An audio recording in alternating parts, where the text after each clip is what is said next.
शुरू करने जा रहे हैं ज्योग्राफी के चैप्टर का सेकंड पार्ट जो है मैन्युफैक्चरिंग इंडस्ट्रीज। शुरू करने से पहले मेरी आपसे रिक्वेस्ट है कि अगर फर्स्ट पार्ट ही देखा है तो पहले उसका फर्स्ट पार्ट देख लीजिए, तो ये अच्छे से समझ में आएगा। अब हम शुरू कर रहे हैं classification of manufacturing industries. Manufacturing industries का क्लासिफिकेशन देखिए, ये एक ऐसा बहुत ही इंपॉर्टेंट टॉपिक है और मैं एक ही चार्ट में पूरा याद करा दूंगा आपको। पढ़ भी लेंगे और याद भी कर लेंगे, तो अच्छे से देखिए, याद कीजिए, नोट्स बना लीजिए। एक ही इसी पूरे इस चार्ट में आपको पूरा का पूरा याद हो जाएगा। तो अब इसका क्लासिफिकेशन में कभी कभार जब लॉन्ग क्वेश्चन में आता है तो पूरा एक क्वेश्चन आ जाता है, और जब शॉर्ट में आता है तो किसी एक का पूछ लेता है कि रॉ मटेरियल के बेस पर कैसे क्लासिफाइड करेंगे, कभी मैन रोल के अकॉर्डिंग पूछ लेता है। तो ये पूरा ही चार्ट आपके लिए बहुत इंपॉर्टेंट है, ये पढ़ेंगे। उसके बाद एग्रो बेस्ड और अलग अलग टाइप को डिटेल में पढ़ेंगे। तो सबसे पहले बात करते हैं रॉ मटेरियल के अकॉर्डिंग।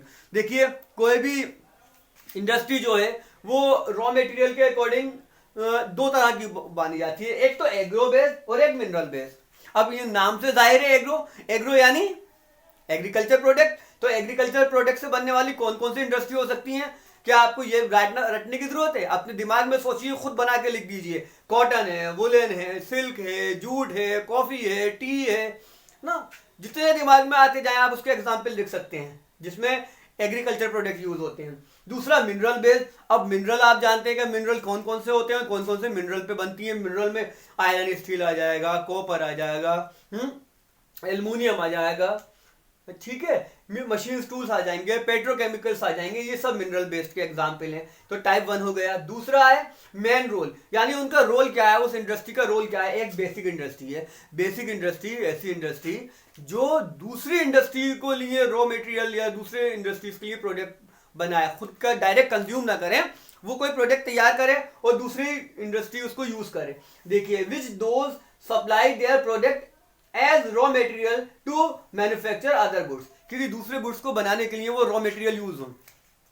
देखिए, आयरन एंड स्टील है, आयरन एंड स्टील प्रोड्यूस हुआ, ठीक है, एक मैन्युफैक्चरिंग इंडस्ट्री में आयरन की शीट्स तैयार हुई और वो आयरन की शीट्स और जाके दूसरी फैक्ट्री में पहुंच गई और उससे उन्होंने फिनिश गुड तैयार कर लिया। तो ये बेस देती हैं किसी भी इंडस्ट्री को डेवलप करने के लिए। टूल्स बन रहे हैं, मशीन बन रही है, सब में आयरन का यूज हो रहा है। जैसे कॉपर स्मेल्टिंग है इंडस्ट्री, तो वो कॉपर बनाएगा, फिर कॉपर का फिनिश प्रोडक्ट दूसरी जगह बन जाएगा। ऐसे एल्युमिनियम है, एल्युमिनियम की स्मेल्टिंग होती है और फिर वो दूसरी जगह आएगी, उससे इलेक्ट्रॉनिक गुड्स वगैरह बन जाते हैं। तो ये तो बेसिक रॉ मटेरियल प्रोवाइड करे वो बेसिक इंडस्ट्रीज के नाम से भी आप एक बार सही से सोचेंगे, नाम के बारे में सोचेंगे तो लिख भी देंगे।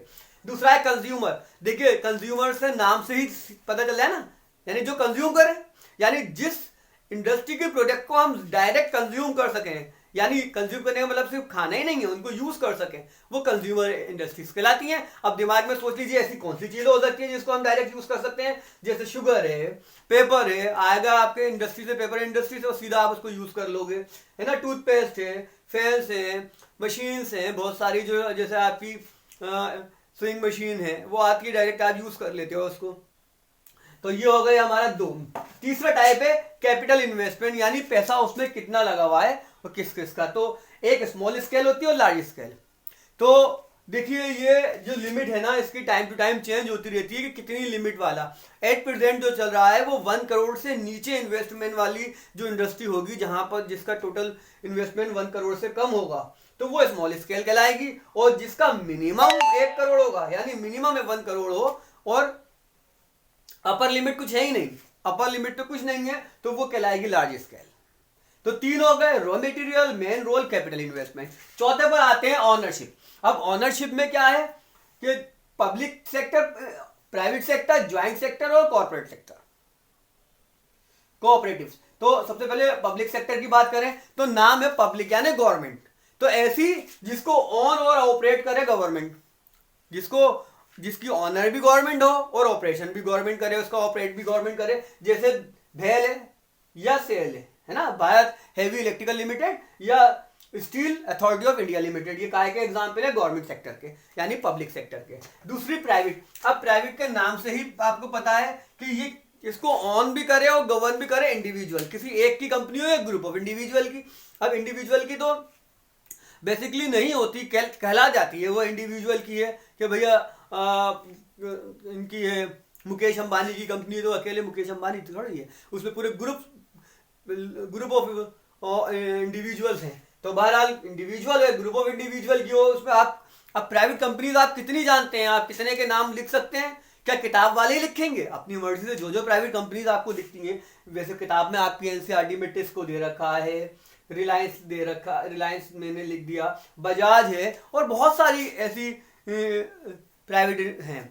तीसरे नंबर पे बात करें तो ज्वाइंट। अब ज्वाइंट ऐसा होता है कि जिसमें पब्लिक और प्राइवेट पार्टनरशिप हो, पब्लिक भी own and govern by government as well as individual और ग्रुप ऑफ इंडिविजुअल, गवर्नमेंट के साथ मिलकर कर लें, है ना। जैसे ऑयल इंडिया लिमिटेड या कोचिन जो कोचिन की रिफाइनरीज है, वो भी एक ज्वाइंट सेक्टर का एग्जाम्पल है। ऐसी तो और भी है, मगर ये 2 याद रख लेंगे तो बहुत है ज्वाइंट सेक्टर। अब कोऑपरेटिव का नाम ही देखिए, कोऑपरेट यानी सहयोग से चलने वाली। कहा है भैया किसका सहयोग होगा? सहयोग उसका होगा, उसके सहयोग से चलेगी। जैसे जो ऑनर है, किसान ही उसके ऑनर बन जाएं, ठीक है। या देखिए, on and operated by the producer and supplier of raw material. जो प्रोड्यूसर है और सप्लायर है वो ही बन जाए उसका मालिक, तो वो कहलाती है और वर्कर और बोथ। रॉ मटेरियल को सप्लाई करने वाला प्रोड्यूसर हो, वर्कर हो, या वो दोनों मिलके जब वो चलाएंगे। इसी का एग्जाम्पल है महाराष्ट्र की जो शुगर फैक्ट्रीज हैं, उसके में जो ऑनर है ना, शुगर इंडस्ट्री इन महाराष्ट्र, उसमें बहुत सारे फार्मर्स हैं। ऐसी कॉइल इंडस्ट्री है केरला की, उसमें भी कौन है? उसमें भी वहाँ के वर्कर्स उसके पार्टनर हैं, उसके ऑनर हैं। और ऐसी अमूल, ऐसे कोऑपरेटिव बहुत सारी चल रही हैं, जो किसके कोऑपरेशन से चल रही हैं? जो चल रही हैं फार्मर्स के कोऑपरेशन से, रॉ मटेरियल वालों के कोऑपरेशन से चल रही हैं। वही उसके अंदर ऑनरशिप और उसको मेंटेन करते हैं।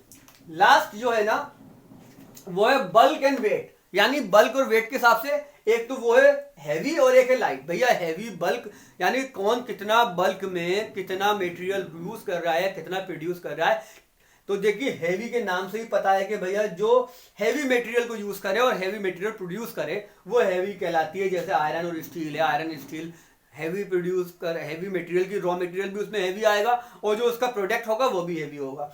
लाइट कौन सी है? जो लाइट मटेरियल यूज करे और उनका प्रोडक्ट भी लाइट हो, है ना। जैसे इलेक्ट्रिकल गुड्स हैं। अब इलेक्ट्रिकल गुड्स होते हैं हल्के हल्के होते हैं, लाइक वायर्स बन गए, स्विच बन गए, है ना, कनेक्टर बन गए, तो ये सब छोटे छोटे से हैं। या इलेक्ट्रिक बल्ब बन गए, तो ये सब क्या है?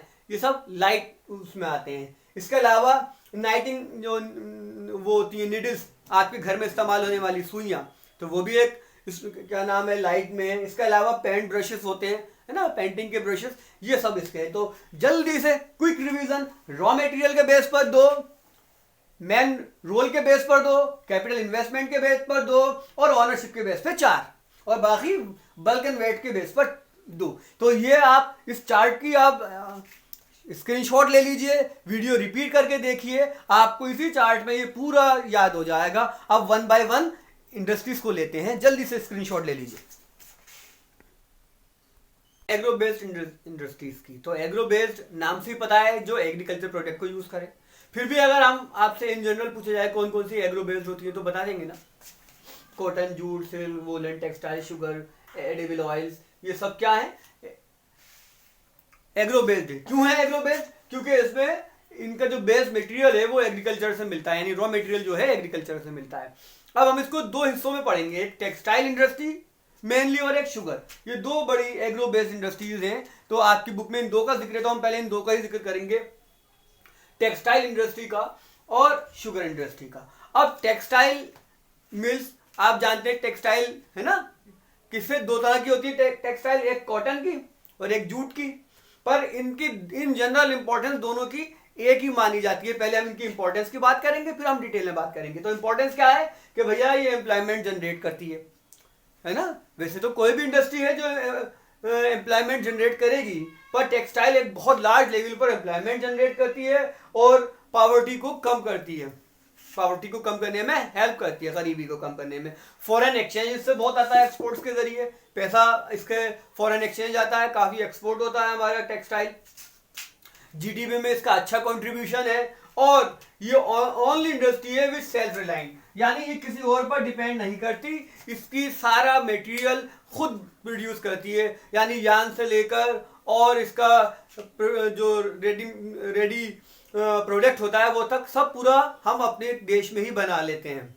ठीक है, तो अब बहुत सी ऐसी इंडस्ट्रीज है जिसका हम अपने यहाँ नहीं करवाते, हम अपने यहाँ मान लीजिए मोबाइल बना रहे हैं, लाइक कार्बन, हम मोबाइल हमारे यहाँ बन रहा है, फिर हम क्या कर रहे हैं, कैमरा चाइना से मंगा रहे हैं, स्पीकर मान लीजिए स्वीडन से मंगा रहे हैं, तो वो पूरा अपने यहाँ हमने उसको असेंबल कर दिया उसको।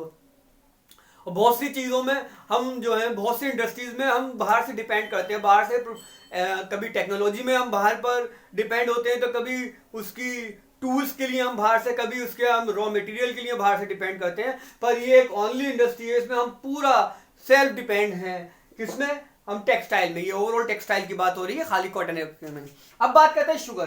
तो शुगर इंडस्ट्री जो है वो इसी चार्ट में मैं आपको याद करा दूंगा पूरी। देखिए, शुगर इंडस्ट्री में हम वर्ल्ड में सेकंड नंबर पर हैं, वर्ल्ड में शुगर प्रोडक्शन में हम सेकंड पर हैं, पर हम लार्जर प्रोड्यूसर हैं गुड़ यानी जैगरी के, और खंडसारी यानी रो शुगर के। रो शुगर होती है खंडसारी, आप में से कुछ बच्चों ने खाई भी होगी, और जैगरी को आजकल मौसम भी चल रहा है इसका गुड़ का, तो इसमें हम वर्ल्ड में लार्जेस्ट प्रोड्यूसर हैं। अब देखो, 2-3 पॉइंट बताऊंगा, अगर एग्जाम में चैलेंजेस आ जाए तो इसको चैलेंजेस बना के, और करेक्टरिस्टिक्स आ जाए तो करेक्टरिस्टिक्स बना के हम कैसे लिख देंगे। अगर आ जाए चैलेंजेस ऑफ शुगर इंडस्ट्रीज तो बता रहा हूं आपको, और अगर आ जाए करेक्टरिस्टिक्स ऑफ शुगर इंडस्ट्रीज तो भी। तो शुगर इंडस्ट्री में आप इंट्रोडक्शन में तो बता ही देंगे कि ये एक एग्रो बेस्ड इंडस्ट्री है और इसका प्रोडक्ट हमें एग्रीकल्चर से मिलता है। उसके बाद क्या लिखेंगे, इसकी करेक्टरिस्टिक क्या है? The raw material used in the industry is bulky and during bulky. यहां तक तो जिससे करेक्टर हो गया कि भैया जो इसमें रॉ मटेरियल होता है वो बल्की होता है। आपने देखे ही होंगे, गन्ने जाते हैं ना ट्रकों में लदे लदे बहुत सारे, जिन दिनों में इसकी गन्ने की खेती कटती है तो आप हाईवेज पे देखिए गन्ने की ट्रक से ट्रक खड़े होते हैं। हमारे इस नॉर्दर्न एरिया में तो बहुत ज्यादा, क्योंकि यहाँ पर यूपी और बिहार में 60% शुगर इंडस्ट्रीज हैं, तो यहाँ पर आपको बहुत चैन दिखेगी एक साथ, बल्कि होता है इसका। अब यही इसका एक चैलेंज भी है। अब बल्कि होने की वजह से इसका जो सुक्रोज कंटेंट है ना वो रिड्यूस हो जाता है ट्रांसपोर्ट में। भैया सुक्रोज कंटेंट रिड्यूस किया जाता है, सुक्रोज यानी जो शुगर से मिलने वाली जो हमें ग्लूकोज है उसको सुक्रोज बोलते हैं, है ना। ग्लूकोज अलग अलग टाइप्स की होती हैं, आपने साइंस में पढ़ा होगा। तो जो हमें गन्ने से मिलती है उसको सुक्रोज बोलते हैं, इसको आम जबान में कहेंगे मिठास। तो गन्ने की मिठास क्या होती है भैया, ट्रांसपोर्ट के टाइम रिड्यूस हो जाती है। कैसे रिड्यूस हो जाती है? जब वो लॉन्ग डिस्टेंस कवर करते हैं, धूप में खड़ी रहती है गाड़ियां, तो गन्ने का जो अंदर का रस होता है वो कम हो जाता है और अंदर खोखला रह जाता है। तो ये भी इसका एक चैलेंज है ना। इसी वजह से जो माइल्स है ना, जितनी भी सॉरी मिल्स हैं, जितनी मिलें इसकी हैं वो ज्यादातर यूपी, बिहार, महाराष्ट्र, कर्नाटक, तमिलनाडु, पंजाब और जितने आपको और नाम याद रख सकते हैं उनमें हैं। क्यों है? क्योंकि यहाँ पर शुगर केन यानी गन्ने का प्रोडक्शन बहुत ज्यादा होता है। अब ये जो है ना सीजन के नेचर की है, दूसरा इसका करेक्टर भी है, और सीजन का होना इसका सबसे बड़ा चैलेंज भी है। The largest challenge is seasonal nature. अब सीजनल नेचर की वजह से चैलेंज कैसे है भाई? ऐसे चैलेंज है कि अब ना कि सिर्फ इंडस्ट्री के लिए चैलेंज है कि इतने दिन इंडस्ट्री अगर जब शुगर प्रोडक्शन नहीं हो रहा है तो इंडस्ट्री में वर्कर के पास भी अनएम्प्लॉयमेंट आ रहा है। दूसरा चैलेंज ये भी है कि जब हमें जिस टाइम अगर गन्ना अगर हम बाहर से मंगा भी रहे हैं अपनी इंडस्ट्री को चलाने के लिए, तो उसमें क्या हो जाता है, सुक्रोज कंटेंट रिड्यूस हो जाता है। तो ये इसका मेजर चैलेंज बन जाता है। और सीजन होने की वजह से ये कोऑपरेटिव इंडस्ट्री में ज्यादा सूट करती है ना। आइडियल काय के लिए कोऑपरेटिव, अभी आपको बताया था कोऑपरेटिव, और उसका एग्जाम्पल क्या बताया था, महाराष्ट्र का। महाराष्ट्र में जो शुगर है वो कौन बनाते हैं? कोऑपरेटिव। कोऑपरेटिव मतलब किसानों की मदद से, उन्हीं के पार्टनरशिप से बनता है। यानी इसीलिए इसकी लोकेशन, अगर क्वेश्चन आ जाए कि क्यों यूपी और महाराष्ट्र में शुगर प्रोडक्शन ज्यादा है, तो उसकी वजह क्या है? क्योंकि ये कोऑपरेटिव नेचर में होती है, सीजनल नेचर की होती है। सीजनल नेचर की होने की वजह क्या, जो जितनी ज्यादा कहना चाहेंगे फील्ड से करीब होगी शुगर फैक्ट्री, उसको उतनी जल्दी सप्लाई मिल जाएगी। तो ये हो गई। तीसरा इसका बड़ा चैलेंज जो है वो ये है कि आज भी हम ओल्ड और इनएफिशिएंट मेथड्स को यूज कर रहे हैं। ओल्ड और इनएफिशिएंट मेथड यूज कर रहे हैं प्रोडक्शन में, ट्रांसपोर्ट में डिले होता है, और जब वो फैक्ट्रीज पहुंचती हैं तो उसका सुक्रोज कंटेंट कम हो जाता है। तो ये तो हो गए शुगर इंडस्ट्रीज की कैरेक्टरिस्टिक्स और चैलेंजेस। अब फिर से वापस लौटते हैं कॉटन इंडस्ट्री पर, तो इसका स्क्रीनशॉट ले लीजिए। हम कॉटन और टेक्सटाइल इंडस्ट्री को मिला के पढ़ेंगे और मिला के याद भी कर लेंगे। कैसे, देखिए थोड़ी सी मैं हिस्टोरिकल बैकग्राउंड बता दूं। अब आप कहेंगे हिस्टोरिकल बैकग्राउंड क्यों, क्योंकि कभी कभी अब आप में से कुछ बच्चे जो है ना 11 एंट्रेंस देंगे डिफरेंट यूनिवर्सिटीज के, तो ये कॉम्पिटिटिव एग्जाम में इससे बनता है क्वेश्चन। जैसे इन ancient India cotton textile were produce with hand spinning and handloom weaving, यानी एंशिएंट टाइम में कैसे होते थे भैया, हाथ से बुने जाते थे कपड़े, ठीक है। और 18th सेंचुरी में जब पावर लूम आई, तो इंडिया में कब आई पावर लूम, यानी बिजली से चलने वाली मशीनें, पावर से चलने वाली मशीनें कब आई, 18th सेंचुरी में आई। अब पहली कॉटन टेक्सटाइल कब बनी, कहां बनी सॉरी, मुंबई में और 1854 में। अब आ जाइए आप जूट पर, कंपेयर करते हैं। जूट जो है, इंडिया जो है ना रॉ मटेरियल में फर्स्ट प्लेस पर है, लार्जेस्ट प्रोड्यूसर है, और सेकंड लार्जेस्ट एक्सपोर्टर है आफ्टर बांग्लादेश। यानी हम प्रोड्यूस सबसे ज्यादा करते हैं पर एक्सपोर्ट सेकंड नंबर पे करते हैं। बांग्लादेश की पॉपुलेशन कम है, वो ज्यादा प्रोड्यूस करते हैं, वो एक्सपोर्ट ज्यादा कर लेते हैं, अपनी कम बचाते हैं। तो हम जो है प्रोड्यूस ज्यादा करते हैं पर एक्सपोर्ट सेकंड नंबर पे करते हैं जूट को। देखिए ये 1954 में बनी पहली, और ये कब बनी, 1955 में, कलकत्ता में, मुंबई में। तो देखो भैया कॉटन मुंबई में, मुंबई कॉटन पुलिस कहलाती है, तो मुंबई में कॉटन पहले बनी। जूट जो है ही बंगाल का काम, तो कलकत्ता में पहली बनी। 54 55 कंपेयर करते हुए याद कर लीजिए। अब क्या था भैया, परेशानी क्या थी, इसका सेटबैक क्या हुआ, कॉलोनियल पीरियड में जो था हम कॉम्पीट नहीं कर पाते थे। हमें क्यों नहीं कॉम्पीट कर पाते थे, हाथ से बनी हुई जो कपड़ा होता था उसमें बहुत टाइम लगता था, बहुत महंगा, उसका प्रोडक्शन बहुत कॉस्टली आ जाता था, और मिल वाले जो होते थे वो जल्दी तैयार हो जाते थे। इसकी वजह से हम लोगों को, इंडियंस को बहुत प्रॉब्लम झेलना पड़ी जब तक वर्ल्ड वॉर नहीं आई। वर्ल्ड वॉर में आके दोबारा से ये कॉटन इंडस्ट्री को फायदा मिला था फर्स्ट वर्ल्ड वॉर से, तो यह सेटबैक था। अब देखिए जूट में क्या हुआ, जूट जब पार्टीशन हुआ तो 3/4 प्रोड्यूसिंग एरिया जो था वो तो चला गया पाकिस्तान में, यानी उस एरिया में जो बांग्लादेश है, पहले वो पाकिस्तान था, 1947 में तो पाकिस्तान का हिस्सा था ना, बाद में 1975 में वो बांग्लादेश बन गया।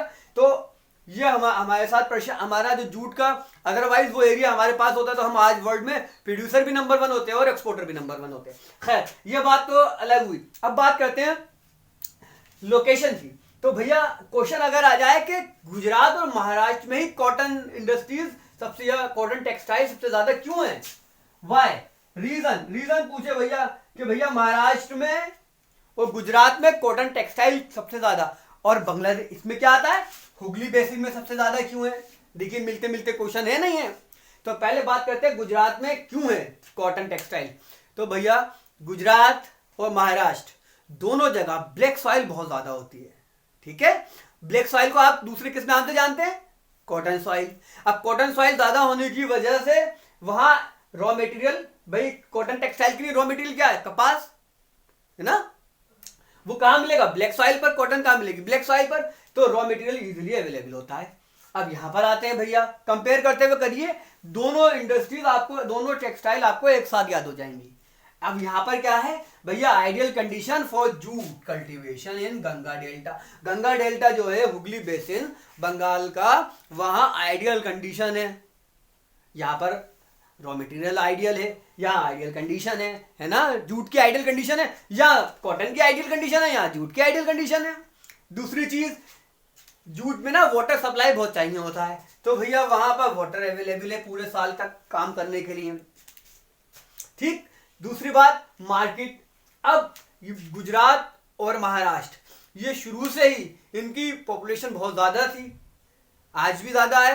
तो हम जब से हमारी कॉटन इंडस्ट्री हुई तो उनको मार्केट इजीली मिल गई। जब इजीली बायर मिल जाएंगे तो सप्लाई ज्यादा हो जाएगी।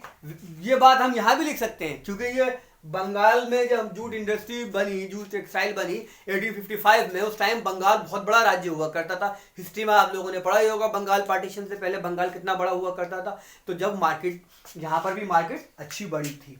तीसरी बात देखते हैं, देखिए ट्रांसपोर्ट। तो गुजरात और महाराष्ट्र में भी तीनों तरह का ट्रांसपोर्ट है। कैसा ट्रांसपोर्ट है मौजूद है? कैसा है भैया? वाटर भी है और रोड भी है और रेलवे भी है,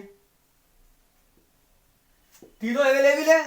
तो किसी भी इंडस्ट्री को डेवलप करने के लिए ट्रांसपोर्ट का बहुत बड़ा रोल होता है, हमने शुरू में पढ़ा ही था फर्स्ट पार्ट में। और यहाँ पर भी cheap water transport as well as road and railway. Cheap water है ना, हुगली बेसिन से वाटर भी है, तो वाटर ट्रांसपोर्ट भी मौजूद है, रेलवे भी है और रोड भी है। देखो तीनों दोनों भी ये पॉइंट से हम आ गया। इधर भी चीप लेबर अवेलेबल है, हमें लेबर मौजूद है, वर्किंग क्लास हमारे पास काफ़ी है, तो हमारे पास लेबर की कमी नहीं होती। और इस एरिया में चीप लेबर स्किल भी और अनस्किल भी है। जूट एक ऐसा काम है जिसमें स्किल की भी जरूरत पड़ती है, अनस्किल की भी। अनस्किल भैया कौन से? जिनको काम नहीं आता है, तो वो क्या काम करेंगे भाई? बोरी उठा के इधर से उधर ही रख देंगे, यही उनका है। तो ये कहाँ से मिलती है? ये बिहार से, उड़ीसा से, बांग्लादेश से बहुत अच्छी तादाद में लेबर मिल जाती है। तो देखिए एक ही बार में आपको दो क्वेश्चन याद हो गए। क्यों गुजरात और महाराष्ट्र में है, क्यों हुगली बेसिन में है, कंपेयर करते हुए पढ़िए, एक ही बार में पूरा याद आ जाएगा। इसी तरह से अब मैं दोनों के अंदर चैलेंजेस को भी कंपेयर करके याद करवाऊंगा। पूरी वीडियो को आप ध्यान से देखिए तो आपका पूरा चैप्टर वैसे तैयार हो जाएगा। जल्दी स्क्रीनशॉट ले लीजिए। देखिए अगर हम चैलेंजेस की बात करें तो बहुत आसानी से हम दोनों के चैलेंजेस एक साथ याद कर सकते हैं। देखिए mills are quite old and sick, machineries need to be upgraded.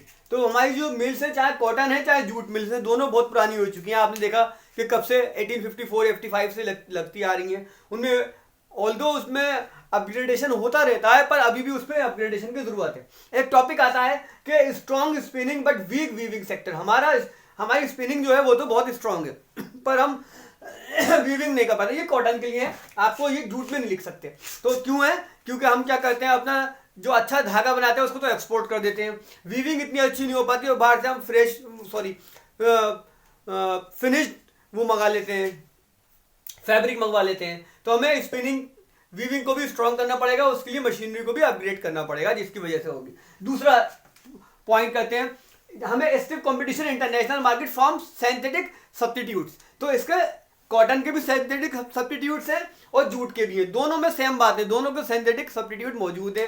तो ये एक पॉइंट याद करके दोनों में जिसका भी आ जाए लिख सकते हैं। ये अलग बात है कि इंडिया में गवर्नमेंट की पॉलिसीज की वजह से, पैकेजिंग की वजह से इंटरनल डिमांड्स बढ़ गई है। तो गवर्नमेंट ने ये रूल बना दिया है कि भैया आप पैकिंग में जूट यूज करोगे, तो उससे इंटरनल डिमांड तो बनी है, पर इंटरनेशनल मार्केट में अभी भी हम पीछे चल रहे हैं। तो तीसरी बात, लेबर प्रोडक्टिविटी कम है, और इधर भी लेबर प्रोडक्टिविटी कम है। Erratic power supply hamper the production. Power supply की वजह से भी प्रॉब्लम यहाँ पर भी है, यहाँ पर भी। तो ये 4 पॉइंट याद करके दोनों में से किसी का भी आया उसको लिख सकते हैं। आज का वीडियो बहुत लंबी हो गई है, तो इसको आज यहीं रोकते हैं। इसका नेक्स्ट पार्ट अगली वीडियो में देखेंगे। तो वीडियो पसंद आई तो लाइक कीजिए, शेयर कीजिए और चैनल को सब्सक्राइब कीजिए। Thank you. जल्द मिलते हैं अगली वीडियो के साथ।